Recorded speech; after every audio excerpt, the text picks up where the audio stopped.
안녕하세요. 꽃교경제 아나운서 오수연입니다. 오늘은 NH금융연구소 김현식 박사와 함께하겠습니다. 안녕하세요. 네, 안녕하세요. NH금융연구소 김현식입니다. 네, 박사님.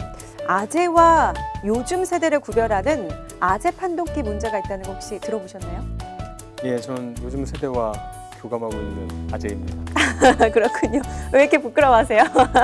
어떤 문제들이 있나요? 네, 하트 모양을 한번 해보시겠어요?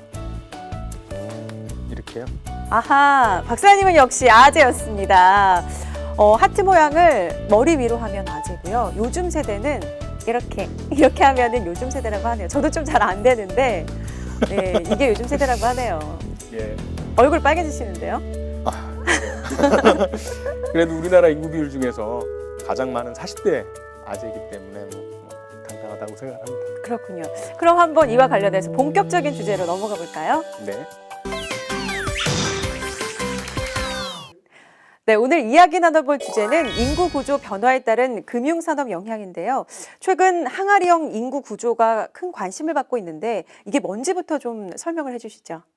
네, 저출산 고령화 속에 40대 인구가 중심으로 자리하고 이를 기준으로 위아래가 작아지는 분포 형태를 말합니다. 2015년 연령별 인구 분포를 살펴보면 2000년 20대 미만 인구가 15% 수준인 가운데 20, 30대가 18%, 40대가 7% 순으로 피라미드 분포를 나타냈지만 최근 조사에서는 60세 이상 인구가 10%를 넘고 40, 50대가 30대 이하의 인구 분포를 상회하는 현상이 나타나고 있습니다. 그렇군요. 앞에서 이제 저출산 고령화를 언급해 주셨는데요. 이런 변화의 원인은 무엇인가요? 네, 저출산 고령화는 일반적으로 주요 선진국에서 겪었던 그리고 겪고 있는 사회 문제를 할 수 있습니다. 우리나라도 선진국 진입과 맞물려서 기대 수명이 증가해 고령 사회가 가속화되고 여성의 경제활동 증대로 출산율이 낮아지고 있는 상황입니다. 네, 그래프를 보니까 15세 미만 인구에 대비한 65세 이상 인구 비율이 2020년에 126%로 올해와 대비했었을 때 26%포인트나 증가한다고 하니까 초고령 사회 진입이 정말 얼마 남지 않은 것 같은데요. 이게 경제에는 어떤 변화를 가져올까요? 네, 인구 고령화를 경험한 선진국 사례에 비추어 볼 때 경제 내 생산 가능 인구가 축소하고 이로 인해서 산업 전반의 생산성 저하 현상이 두드러질 것으로 생각됩니다. 네, 생산성 둔화에 따라서 국가 경제 총생산이 줄어들고 이게 결국 개인의 소득 감소로 이어지는 거라고 볼 수 있을까요? 네, 한 개인의 생애 주기를 통해 설명할 수 있는데 대체로 65세 이상 인구의 근로소득은 0에 수렴을 합니다.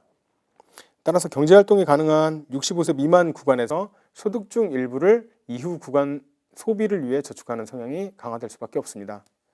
고령사회 진입으로 필요한 노후 자금은 근로소득이 발생되는 구간에 보험, 연금, 실물자산 등으로 확보하는 소비 평활화 전략이 강구되는 것입니다.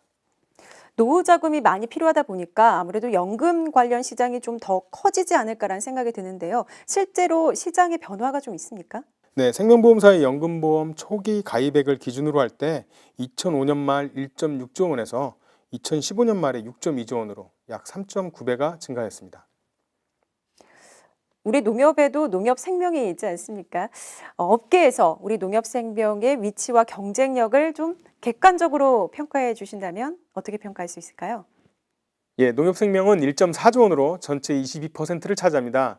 더욱이 연금저축의 판매 이후 연평균 수익률 기준으로 2003년에 출시되어 현재까지 유지되고 있는 트리플 A 연금 공제는 총 가입 건수가 2만 4천 건으로 당당히 수익률 1위를 차지하고 있습니다. 다만 상위 10개 상품 가운데 2위에 그친 교보생명은 농협 상품에 비해 수익률은 낮지만 9만 명에 근접한 가입 규모를 보이고 있습니다. 아울러 하나생명은 상품 수가 4개나 존재해서 향후 시장 내 경쟁은 더욱 치열해질 것으로 보입니다. 네, 오늘은 인구구조 변화에 따른 금융산업 영향에 대해서 살펴봤습니다.